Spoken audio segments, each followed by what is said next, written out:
सभी किसान भाइयों को हाथ जोड़ के नमस्कार। किसान भाइयों, बहुत सारे किसान भाइयों के हमारे पास सवाल आते हैं, वो कई चीजें जानना चाहते हैं। तो आज इसीलिए इस वीडियो के माध्यम से आपके उन सभी सवालों का हम जवाब देने का प्रयास करेंगे। सबसे पहले उम्मीद करते हैं कि देश भर के तमाम किसान खुश होंगे, उनके परिवार में सब कुछ ठीक होगा और जो अलग अलग कोणों में दुनिया के जो हमारे साथी बैठे हैं, जिन्होंने आंदोलन में हमारा किसी न किसी तरीके से सहयोग दिया, हम उम्मीद करते हैं कि उनकी भी तबीयत, उनकी सारी चीजें, घर परिवार में सब ठीक होगा। साथियों, सबसे पहली बात यह है, कई साथी ये जानना चाहते हैं, खासकर हरियाणा में, कि भाई केस वापसी और मुआवजे की बात कहां तक पहुंची है। क्योंकि जब फैसला हुआ था तो यह कहा गया था सरकार द्वारा कि वो तमाम केसेस वापस लेंगे और 5-5 लाख रुपए का मुआवजा भी शहीद किसानों के परिवारों को दिया जाएगा। तो हम आपको यह बताना चाहते हैं कि जो केसेस हटाने की प्रक्रिया है वो कुछ दिन पहले शुरू हो गई थी। सरकार द्वारा एक नोटिफिकेशन जारी किया गया था और उस नोटिफिकेशन में सभी जो जिला अधिकारी हैं उनको आदेश दिया गया था कि 9 सितंबर से लेके आज तक किसान आंदोलन से रिलेटेड जितने भी केसेस हैं वो तमाम केसेस वापस लेने की प्रक्रिया शुरू करी जाए। इसमें कुछ केसेस हैं जो पहले ही क्लियर हो गया था, वो वापस नहीं होंगे।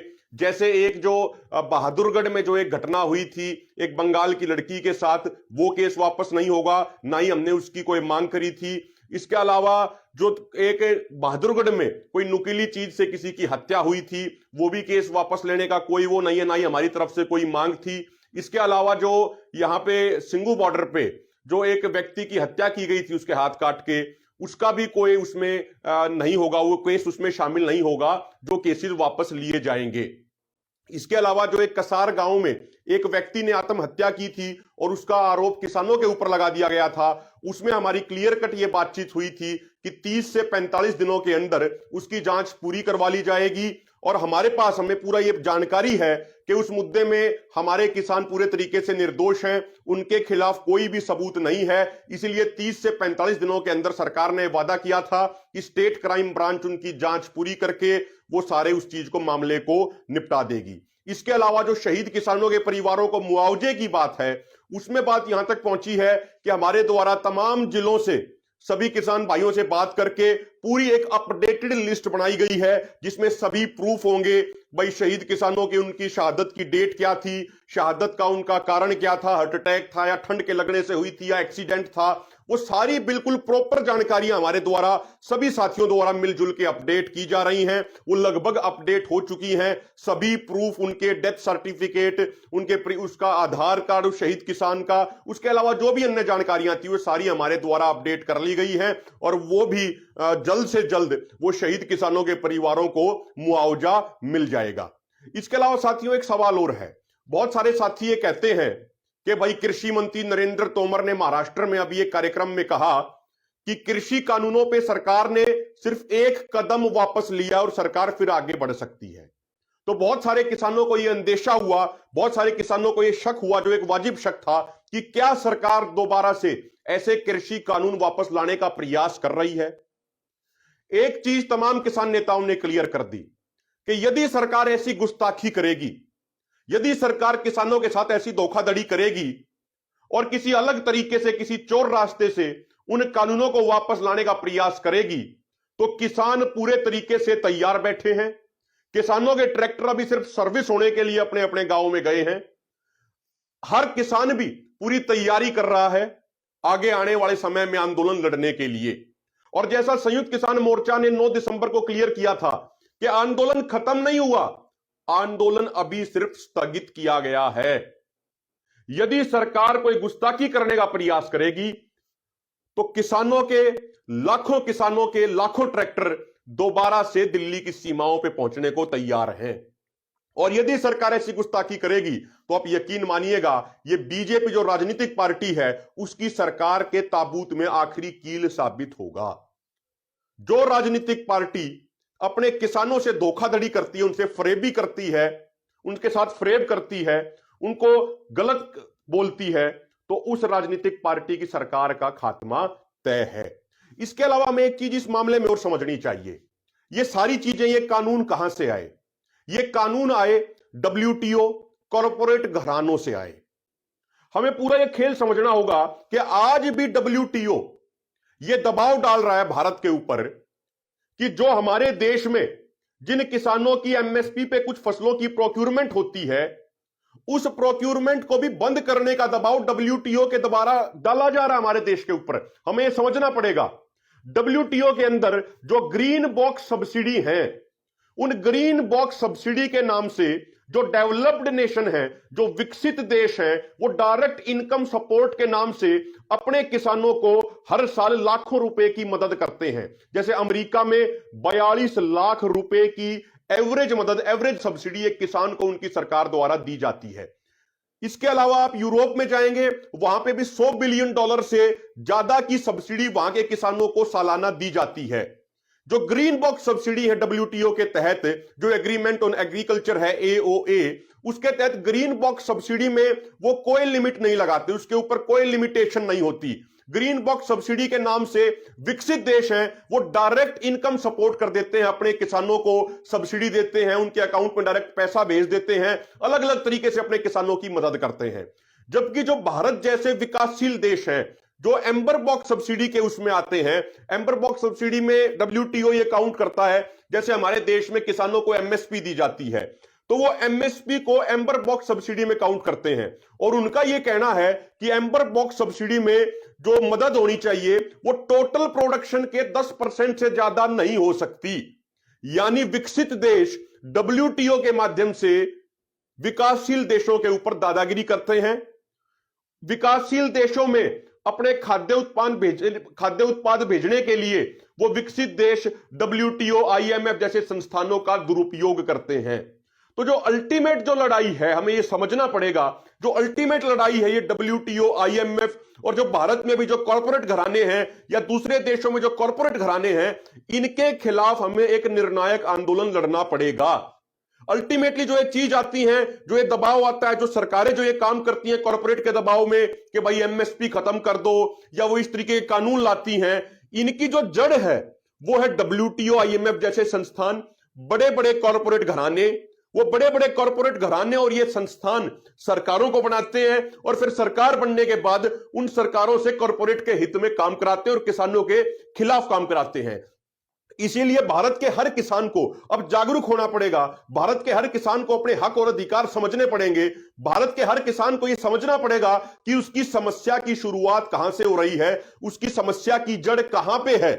1990 के बाद से जब से ग्लोबलाइजेशन, लिबरलाइजेशन, प्राइवेटाइजेशन की नीतियां लाई गई, तो भारत के किसानों की बर्बादी कई गुना तेजी से बढ़ने लग गई। भारत में किसानों की आत्महत्या दर कई गुना बढ़ गई। इसीलिए जरूरत है, यदि हमें भारत के किसान को बचाना है, यदि पूरी दुनिया के किसान को बचाना है, तो इन कॉर्पोरेट हाउसेज और WTO व IMF जैसे संस्थानों के खिलाफ एक निर्णायक आंदोलन हमें लड़ना पड़ेगा। उसके लिए हमें तैयारी करनी चाहिए, उसके लिए हमें अपनी कमर कसनी चाहिए। और जो भी हमारा आंदोलन हुआ, जो अभी स्थगित किया गया है, उससे हमें एक चीज सीखने को मिलती है। जो ये 3 कृषि कानून, जो ये 3 काले कानून आए थे, इनके खिलाफ जो इतना सफलतापूर्वक आंदोलन लड़ा गया, उसका एक कारण था। और कारण यह था, खासकर हरियाणा, पंजाब और पश्चिमी उत्तर प्रदेश में हर गांव में, हर किसान तक तमाम किसान संगठन और किसान नेता ये बात पहुंचाने में सफल हो गए कि ये कृषि कानून कितने खराब हैं, ये कृषि कानून कितने किसान विरोधी हैं। एक किसान के अंदर स्वाभिमान भी होता है, जज्बा भी होता है। एक बार उसको बात समझ में आ जाए, एक बार उस तक बात पहुंच जाए, तो फिर किसान ये जानता है कि आंदोलन किस तरीके से लड़ना है। और किसान जब आंदोलन लड़ता है तो आखिरी सांस तक लड़ता है, किसान जीतने तक आंदोलन लड़ता है। तो ग्राउंड लेवल तक हमें ये सारी चीजें लेके जानी पड़ेंगी। WTO, IMF, कॉर्पोरेट हाउसेस किस तरीके से हमारे देश के किसानों को बर्बाद कर रहे हैं, पूरी दुनिया के किसानों को मार रहे हैं, ये चीज हमें ग्राउंड लेवल तक पहुंचानी पड़ेगी।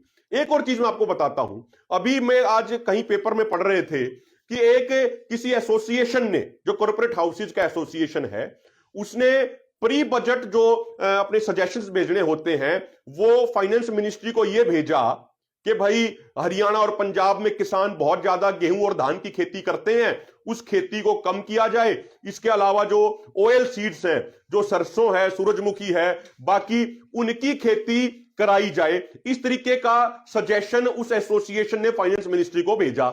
और उसने यह भी लिखा कि भाई गेहूं और धान की खेती होने से, ज्यादा खेती होने से पानी का स्तर नीचे चला जाता है और एक्सेस प्रोडक्शन हो रही है गेहूं और धान की।